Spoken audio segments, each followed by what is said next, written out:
Super Chat. We're now joined by J.J. Joe, former Baylor quarterback, Baylor Color Analyst, every Monday at 4:45. And J.J., I had an interview today with Dave, and he admitted, he goes, I know this is a business. He's such a nice guy. People love him to death. And I know you can't say too much, but, man, things just don't seem to be getting any better.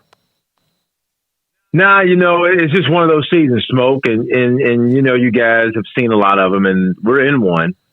And for some reason, we just, in essence, this team has just had some opportunities, and we just don't have enough to get out of our own way a little bit. And I know Dave knows that. And, and we've been trying to figure it out for the last, now 9 weeks. And it's just one of those seasons where, at the end of the season, there'll be a lot of evaluation and trying to figure out what's next. And it's going to be a really busy offseason. JJ, the way that college football world moves is different now. You can't plan to have anybody for more than a year anymore. So you really have to hit fast. I wonder how Baylor approaches that and breaks out of maybe the old way of doing things, because you have to adjust on the fly. Yeah, and you're right. Everyone's had to learn, right? I'm glad I'm not doing it, but I'll tell you, I think our guys have learned a lot because, it's like all of us, even as a former player, once you have an experience where your guys are competing at the highest level, and I get it. Baylor is not one of these ones, these programs that stack 5-star talent all over the place. But at the same time, you just don't expect the precipitous drop like we've had at such a rapid pace when really, and I said this to you guys before, where the rules I felt broke our way. Whereas you didn't have to wait to recruit a 3 or 4-star after the benefit of a championship, wait for that young man to develop. And we have a lot of great young talent. You could go get some stop gaps, and it's a totally different ball game. And if you want to participate, you got to go get it. JJ, that was an interesting game, in some ways. But what stood out? I'll just have you say what stood out to you, because we could talk about a lot of different things: the slow start, the big rally there at the end, which is far too common, but it was at least good to see that fight. Just the execution issues. What stands out to you from that game against Houston?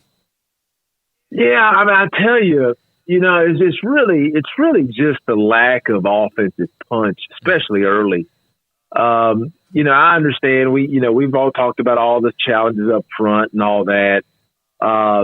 But really what happened is U of H took a page out of, I would say, Iowa State's playbook, made a decision not to really blitz us too much, felt they could rely on their front, and they played coverage. That's why Blake was holding the ball so much.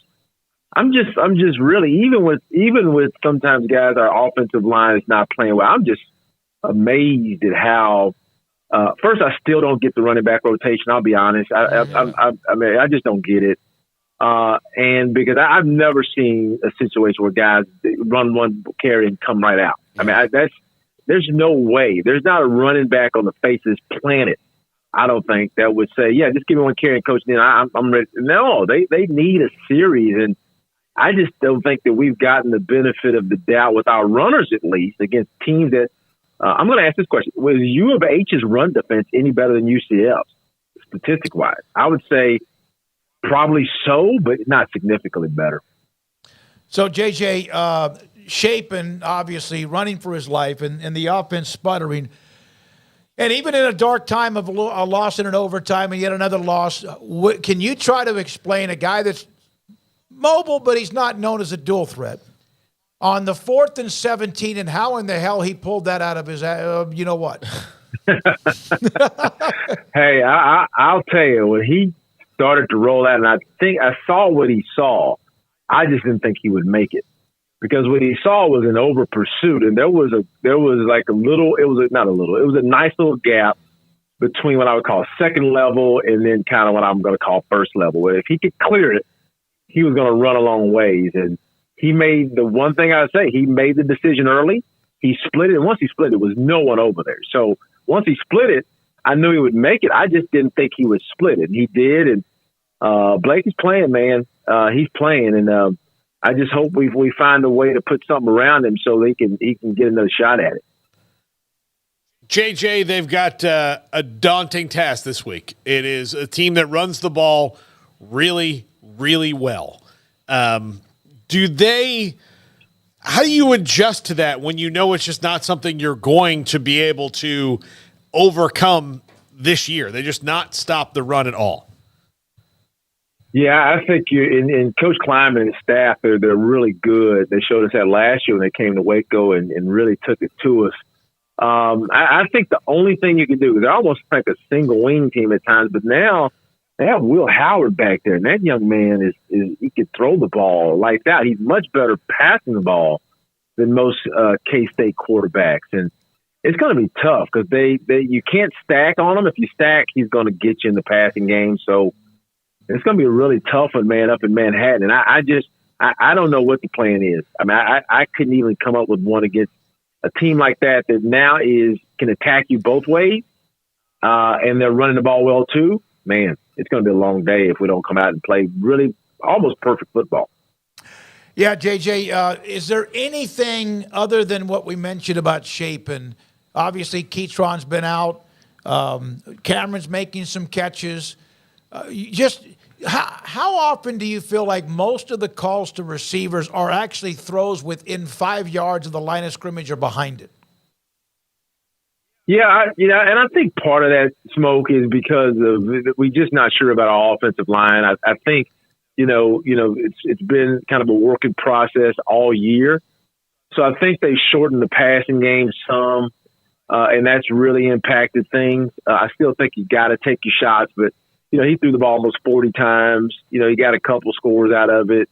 A lot of that was late. I just think it's really a function of the fact that we do have trouble protecting him. And the good thing I thought is he wasn't wearing a knee brace this week. So that tells me he's close to 100%, and he showed that. But right now I think it's just a function of where we are up front. All right. JJ, thank you very much. Do you wake up the next morning and forget to turn your clocks wherever direction they're supposed to go? Hey, I really appreciate that extra hour this week, so I'm working with it. Absolutely. We did too. Thank you for your time, JJ Joe. Thanks, guys. Former Baylor quarterback, Baylor color analyst. I woke up on Sunday, the oven